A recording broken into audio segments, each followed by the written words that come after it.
I really highly suggest, kung hindi nyo pa po ginagawa, why not make your kids do household chores? I have to put it on the freezer. In the freezer, okay, alright.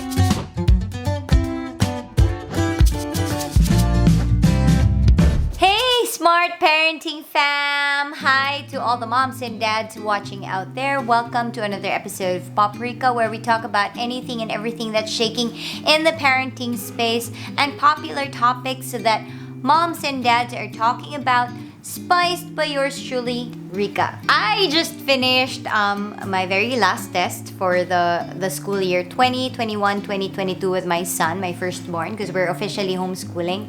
And this means it's going to be summer break already for us, which is kind of like, tag-ulan na rin. Ano ba to? Ulan break.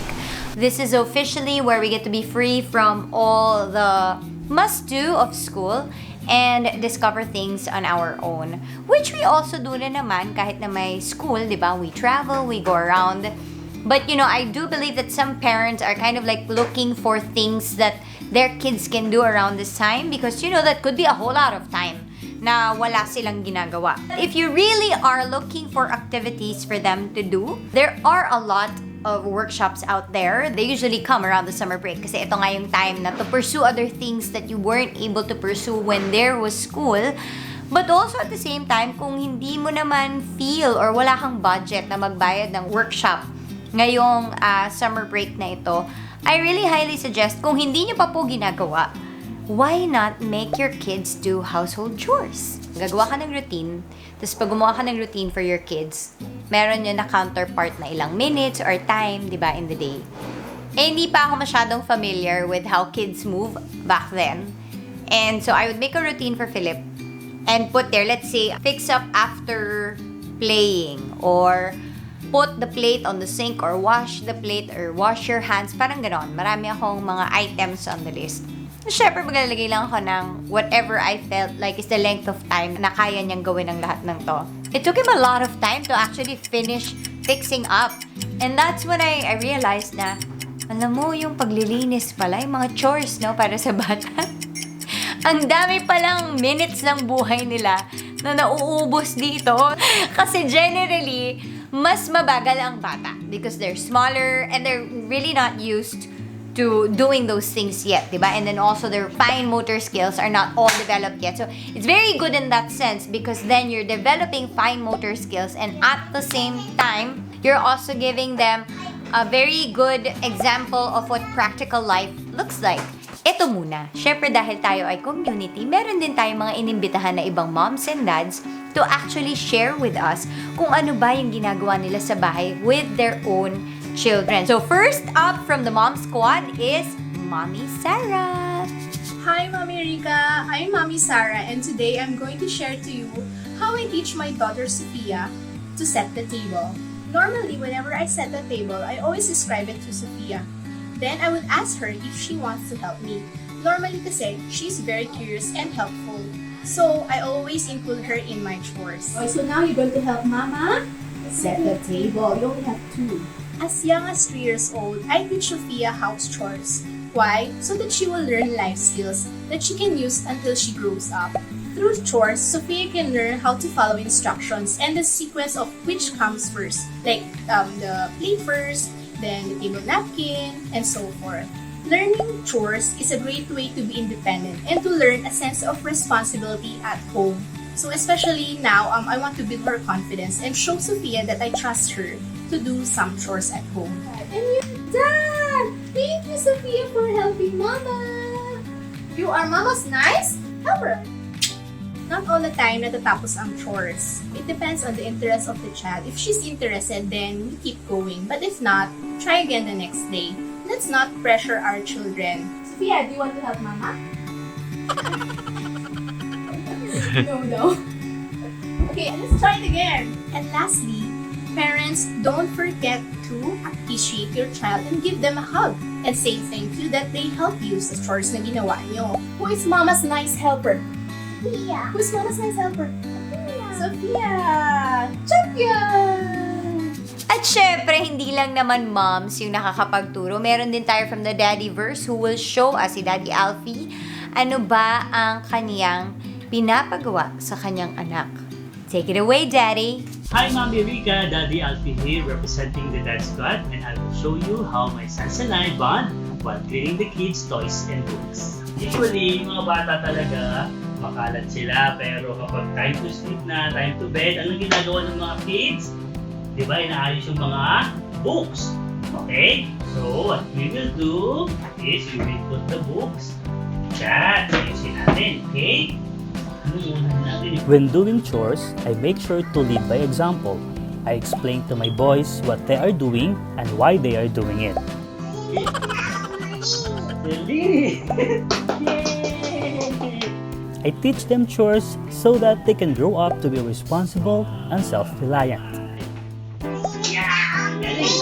Double high five! Yun! Thank you, Nanny Rica. Say thank you. Thank you.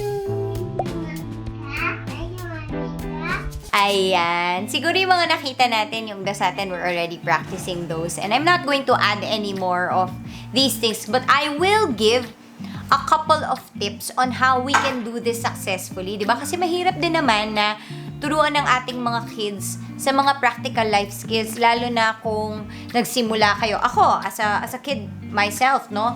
Nung bagets ako, hindi naman ako naturuan talaga. Medyo yung nanay ko was very reliant on helpers. And so, I never really picked up the skill of cooking or cleaning.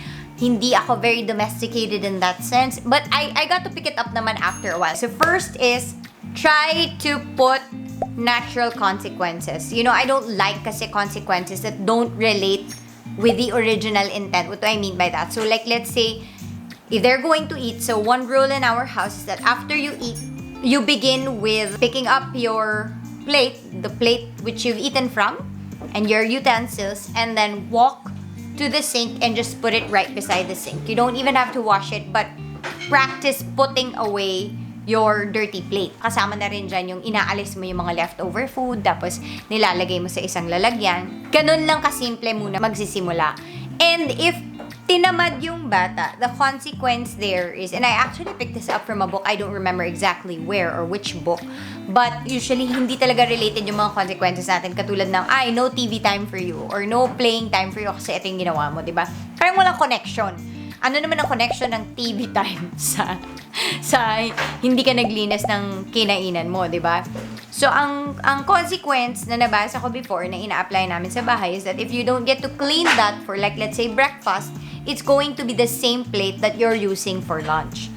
And, you know, usually, kids, nobody likes to use used plates already for the next meal, right? Parang you want a fresh plate, you want a clean plate. And so, it kind of teaches them na kung hindi ko lilinisin ang sarili kong pinagkainan, ako rin yung magsasuffer ng consequences ito, which carries on for the rest of their lives. Because when they're in their teens or in their adult life and they don't clean up, who suffers from the mess that you've left? Di ikaw din. Second thing na medyo na-realize ko early on pa lang is to not have, actually, if possible nga lang, kung siguro isa lang yung anak ko, I probably wouldn't have any helper at all. And that's not because I'm against helpers. I actually love having somebody around. You get to treat others like family, na kasama mo talaga sa buhay and all that.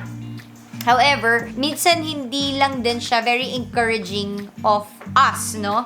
Lalo na ako, when I was growing up, to actually get to know more life skills or practical skills. Kasi nga, lagi akong merong inaasahan. So, hindi ako masyado marunong magligpit ng gamit dati, ha? So, ayoko mangyari yun sa mga anak ko. Ang ruling ko is, kukuha ako ng helper, pero hindi siya yaya. Hindi siya yaya in the sense na nakatutok sa anak ko para ibigay sa kanya lahat ng gusto niyang kunin, di ba? So, kung may kailangan silang kunin na bagay, hindi ako tumatawag ng helper namin. Yung aking helper right now, si Rinelda, is tagatulong lang talaga siya na magluto ng pagkain or ng maglinis. Lahat pa rin naman ginagawa niya, pero hindi kami nakaasa sa kanya for like the things that we can do on our own. It's very effective na isa lang siya kasi kapag inasa pa namin sa kanya lahat while doing other things as well, kumari mo laba, luto, ganyan, hindi rin niya magagawa lahat, diba? So, talagang effective lang sa household namin na may isa kami kasi nafe-feel namin yung responsibility namin more when there are less hands out there to help us. So, like let's say, if my sons want to get something from their room, it's not something that we call Renelta for. We only do that when, like let's say, we're sick or all hands are full already and we really need help. Pero kung kaya pa, sila talaga ang kukuha sa kwarto nila. Walang tigakuha ng isusuot nila when they go to sleep. As much as possible, kung kaya nilang gawin, sila ang gagawa. Hindi namin ito iuutos kay Renelda. Another tip na mabibigay ko is, lalo na for those who have small kids, no, make everything as much as possible na yung kailangan reachable. Pag reachable kasi lahat ng bagay sa kanila, within reach, no, sa height nila, sa size nila, less talaga ang chances na manghingi sila ng tulong sa'yo. It's not that I don't want to help my kids, but it's very empowering. Can you imagine, no, when you're a small child and everything is beyond your reach? And so all the time, when you want something, you always have to ask for help.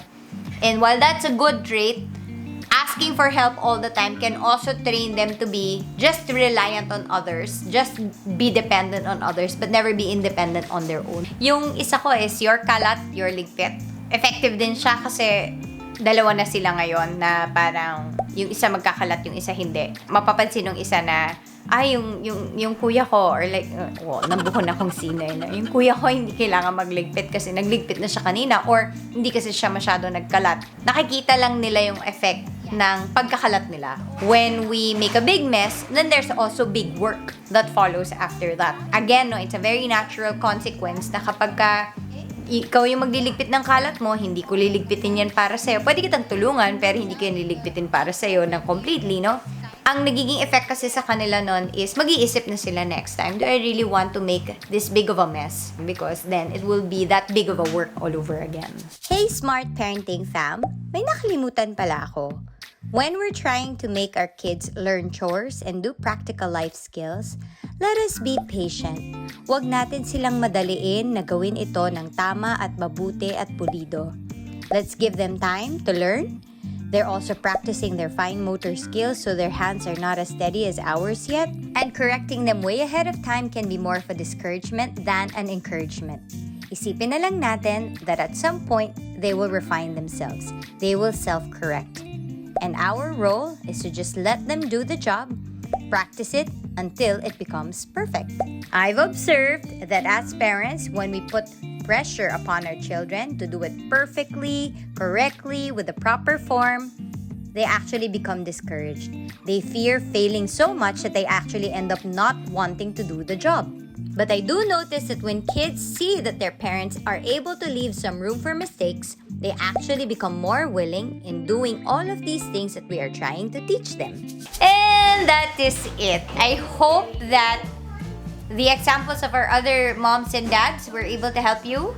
And then my tips also helped you. If you actually have your own diskarte in the house, maybe you can put it in the comment section below. Maybe we can learn from you because it's how we are naman in this parenting family. Basta magkita-kita lang tayo ulit. Basta Mondays po, 6 p.m. for more popular parenting topics spiced by yours truly here on the Smart Parenting channel. So my purpose, my lifestyle, my family. This is Smart Parenting. Bye guys!